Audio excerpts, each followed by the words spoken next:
Seksualitas adalah sebuah proses sosial budaya yang mengarahkan hasrat atau birahi manusia. Fungsi seksualitas. Yang pertama, kesuburan pada beberapa kebudayaan. Yang kedua, kenikmatan mungkin pendorong primer atau mendasar perilaku seksual. Yang ketiga, mempererat ikatan dan meningkatkan keintiman pasangan dalam suatu pertalian seksual eksklusif. Yang keempat, menegaskan maskulinitas atau feminitas sepanjang hidup kita. Yang kelima, meningkatkan harga diri secara seksual bagi orang lain. Pertumbuhan dan perkembangan seksualitas dibagi menjadi beberapa tahap, yaitu 1.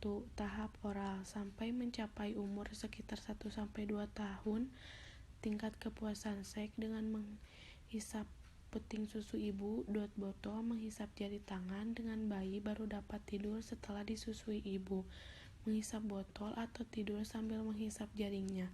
Oleh karena itu, perilaku demikian tidak perlu dilarang. Yang kedua ada tahap anal. Kepuasan seks anak didapat melalui rangsangan anus saat buang air besar antara umur 3-4 tahun seiring duduk lama di toilet sehingga kepuasannya tercapai. Yang keempat ada tahap laten, terjadi sekitar umur 6-12 tahun. Tingkah laku seksual seolah-olah terbenam karena mungkin lebih banyak bermain, mulai masuk sekolah dan adanya pekerjaan rumah dari sekolah, sehingga anak-anak cepat lelah dan lekas tertidur untuk siap bangun pagi dan pergi ke sekolah. Tahap genital. Umur anak sekitar 12-15 tahun, tanda seks sekunder mulai berkembang dan keinginan seks dalam bentuk libido mulia tampak dan terus berlangsung sampai mencapai usia lanjut. Dan suara mulai berubah, keinginan dipuja dan memuja mulai muncul, keinginan dicumbu dan mencubu pun mulai tampak. Saat ini masa yang sangat berbahaya sehingga memerlukan perhatian orang tua. Pada wanita telah mulai datang bulan atau yang disebut menstruasi, dan pria mulai mimpi basah sehingga dapat menyebabkan kehamilan atau hamil bila mereka melakukan hubungan seksual. Karena kematangan jiwa dan jasmani belum mencapai tingkat dewasa sehingga bila terjadi kehamilan yang tidak dikehendaki, memberikan dampak kejiwaan yang sangat menyedihkan. Terus 6. Dewasa, muda, dan pertengahan umur. Umur sekitar 18-30 tahun. Ada masa ini perkembangan secara fisik sudah cukup dan ciri seks sekunder mencapai puncaknya. 7. Dewasa tua. Pada tahap ini, sesuatu yang baru dalam hubungan seksual telah lama hilang. Hubungan intim menjadi jarang dilakukan dan sebagai konsekuensinya dapat timbul ketegangan dalam hubungan pasangan tersebut. Masalah seksual yang dihadapi terutama adalah masalah ereksi pada pria dan hilangnya minat seksual pada wanita. Materi selanjutnya yaitu anatomi dan fisiologi sistem reproduksi manusia. Yang pertama, alat reproduksi laki-laki terdiri dari alat kelamin bagian luar dan alat kelamin bagian dalam. Alat kelamin bagian luar terdiri dari penis dan skrotum. Sedangkan alat kelamin bagian dalam terdiri dari testis, epididymis, vas deferens, prostat, vesika seminalis, dan kelenjar bulbouretral. Bagian yang pertama yaitu testis. Testis disebut juga dengan buah zakar. Testis merupakan organ kecil dengan diameter sekitar 5 cm pada orang dewasa. Testis membutuhkan suhu lebih rendah dari suhu badan yaitu 36,7 derajat Celcius agar dapat berfungsi secara optimal. Testis dapat berfungsi sebagai tempat pembentukan sperma atau spermatogenesis. Bagian yang kedua yaitu skrotum. Skrotum adalah kantong kulit yang melindungi testis dan berfungsi sebagai tempat bergantungnya testis. Bagian yang ketiga yaitu vas deferens yang membentang dari epididymis ke uretra. Vas deferens berfungsi sebagai tempat penyimpanan sperma sebelum dikeluarkan melalui penis. Bagian yang keempat yaitu epididymis. Epididymis berfungsi sebagai tempat pematangan sperma. Yang kelima ada vesicula seminalis yang berfungsi sebagai penampung spermatozoa dari testis. Yang keenam ada kelenjar prostat. Kelenjar prostat sebagai penghasil cairan basah untuk melindungi sperma dari gangguan luar. Yang ketujuh ada uretra yang merupakan saluran sperma dan urin. Uretra berfungsi membawa sperma dan urin keluar tubuh. Dan yang terakhir yaitu penis. Penis dibagi menjadi dua bagian yaitu batang dan kepala penis.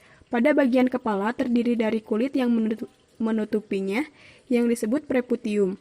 Kulit ini diambil secara operatif saat melakukan sunat. Pada bagian dalam penis terdapat saluran yang berfungsi mengeluarkan urin. Saluran ini untuk mengalirkan sperma keluar. Jadi, fungsi penis sebagai alat senggama, saluran pengeluaran sperma dan urin. Di sini ada alat reproduksi wanita. Saat dilahirkan, seorang anak wanita telah mempunyai alat reproduksi yang lengkap, tetapi belum berfungsi sepenuhnya. Nah, alat reproduksi ini akan berfungsi ketika memasuki masa pubertas. Alat reproduksi wanita terdiri dari alat kelamin bagian dalam dan bagian luar. Di bagian luar terdapat mons pubis atau disebut juga gunung Venus, merupakan bagian yang menonjol bagian depan simfisis dan terdiri dari jaringan lemak dan sedikit jaringan ikat.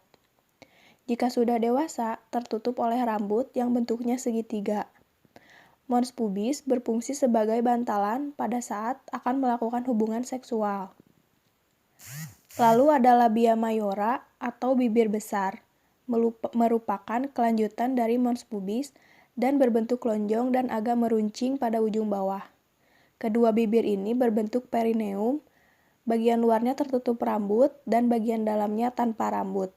Merupakan selaput yang mengandung kelenjar sebasea atau kelenjar lemak. Yang selanjutnya adalah labia minora yang terletak di dalam bibir besar tanpa rambut yang memanjang ke arah bawah klitoris. Dan menyatu dengan fourchette biasanya mengandung pigmen dengan mukosa merah muda. Lalu ada klitoris, merupakan bagian penting alat reproduksi luar yang bersifat erektil. Organ ini mengandung banyak pembuluh darah dan saraf sensoris, sehingga sangat sensitif, analog dengan penis laki-laki. Fungsi utama klitoris yaitu menstimulasi dan meningkatkan ketegangan seksual. Selanjutnya ada vestibulum yang merupakan alat reproduksi luar yang berbentuk lonjong dan terletak di antara labia minora, klitoris, dan fourchette. Permukaan vestibulum yang tipis dan berlendir, mudah teriritasi oleh bahan kimia dan panas. Lalu ada perineum yang berada di daerah muskular, yang ditutupi oleh kulit antara iritoius vagina dan anus perineum, membentuk dasar badan perineum. Yang terakhir di bagian luar ada himen, yang merupakan jaringan yang menutupi lubang vagina, bersifat rapuh dan mudah robek. Himen berlubang sehingga menjadi saluran lendir yang dikeluarkan oleh uretrus dan darah saat terjadinya menstruasi. Alat reproduksi pada wanita bagian dalam, yaitu ada vulva, vagina, serviks, rahim, ovarium, dan tuba falopi. Vulva merupakan daerah yang menyelubungi vagina. Vulva terdiri atas mons pubis, labia, klitoris, daerah ujung luar vagina, dan saluran kemih. Vagina adalah saluran yang elastis, panjangnya sekitar 8-10 cm dan berakhir pada rahim. Vagina dilalui darah pada saat menstruasi dan merupakan jalan lahir. Karena terbentuk dari otot, vagina bisa melebar dan menyempit. Kemampuan ini sangat hebat, terbukti pada saat melahirkan vagina bisa melebar seukuran bayi yang melewatinya.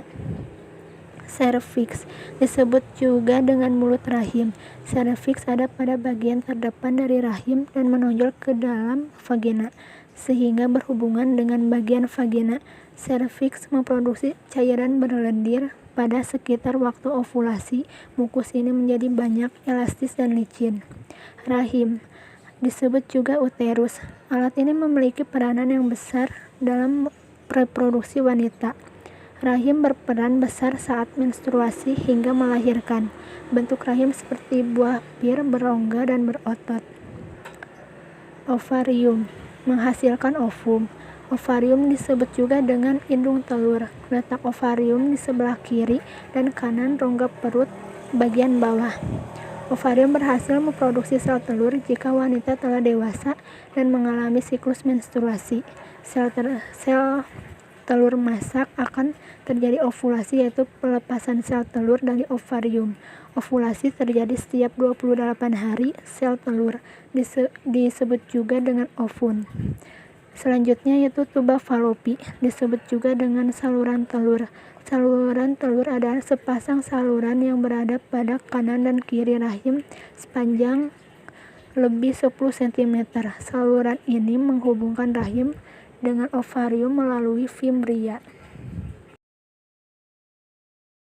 Isu seksualitas. Yang pertama, kesenjangan upah berdasarkan gender. Perempuan masa kini jauh lebih maju dan memiliki kesempatan atau akses yang lebih luas untuk mengembangkan diri. Melihat perempuan menduduki jabatan strategis di sebuah organisasi atau perusahaan bukan menjadi hal yang mustahil. Yang kedua, kekerasan terhadap perempuan. Kekerasan terhadap perempuan merupakan isu yang luar biasa penting. Namun, belum banyak kalangan yang benar-benar menyoroti isu ini secara mendalam karena masih dianggap sebagai sesuatu yang tabu. Yang ketiga, rendahnya tingkat kepercayaan diri perempuan. Saya sering sekali merasa perempuan secara sistematis menganggap dirinya rendah, tidak cukup percaya diri akan kemampuannya.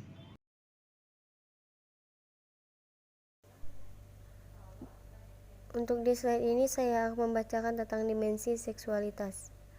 Yang pertama, dimensi sosiokultural. Seksualitas dipengaruhi oleh norma dan peraturan kultural yang menentukan apakah perilaku yang diterima di dalam kultur. Keragaman kultural secara global menciptakan variabilitas yang sangat luas dalam norma seksual dan menghadapi spektrum tentang keyakinan dan nilai yang luas. Misalnya termasuk cara dan perilaku yang diperbolehkan selama berpacaran, apa yang dianggap rangsang, tipe aktivitas seksual, sanksi dan larangan dalam perilaku seksual, dengan siapa seseorang menikah dan dengan siapa diizinkan untuk menikah. Untuk yang kedua, dimensi agama dan etik. Seksualitas juga berkaitan dengan standar pelaksanaan agama dan etik.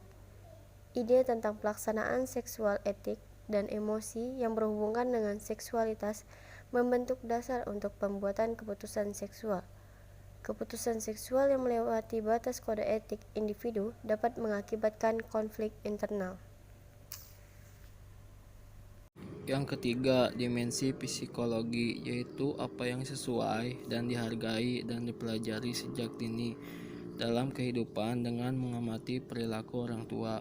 Yang keempat, dimensi biologis, yaitu seksualitas berkaitan dengan perbedaan biologis antara laki-laki dan perempuan yang ditentukan pada masa konsepsi.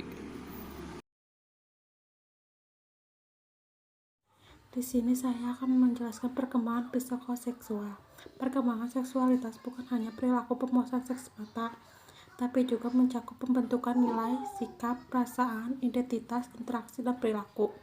Ketika anak menjalani perkembangan seksualnya, mereka bukan berarti hanya berpikir tentang seks seperti orang dewasa. Oke, perkembangan psikoseksual selanjutnya ialah perkembangan seksualitas juga menyentuh aspek emosi, sosial, budaya, dan fisik. Apa yang anak pelajari, pikir, dan rasakan mengenai seks akan membentuk sikap dan perilaku seksnya kelak. Maka, dalam perkembangan seksual anak, orang tua perlu memahami dan membantu agar proses perkembangan seksual berjalan secara sehat.